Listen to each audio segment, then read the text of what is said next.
Hello, this is 5 Minutes of Political Common Sense for America. I'm Brian Boeheim, the political engineer. And I want to talk for a few minutes about General McChrystal and what I believe was a no-way-out scenario. Within any good operation, there's a certain level of disagreement.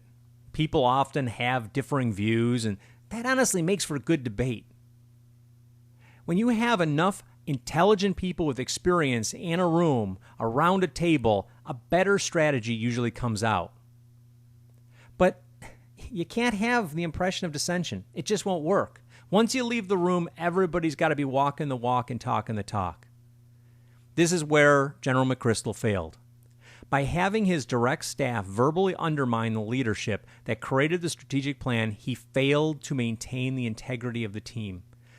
And honestly, that can't be tolerated. His resignation was the only choice.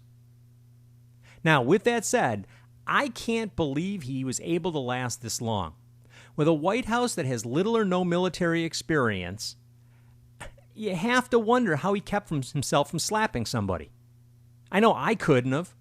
He must have felt like Alan Shepard, trying to explain what it's like to walk on the moon while everybody's giving him advice on his golf swing. It scares me how few political leaders today have literally no military experience, particularly combat experience. Currently, our Congress has the smallest percentage of veterans in our country's history. And our commander-in-chief not only lacks military training, but he's never led anything in his life. It must be frustrating, and it must have drove General McChrystal insane.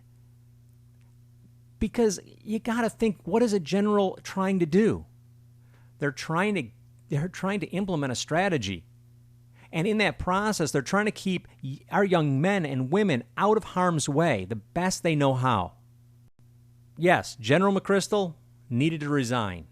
He made an error. The buck stops here.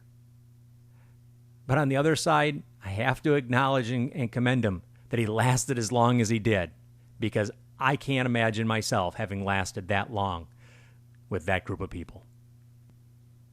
You've been listening to 5 Minutes of Political Common Sense for America. I'm Brian Boeheim, the political engineer.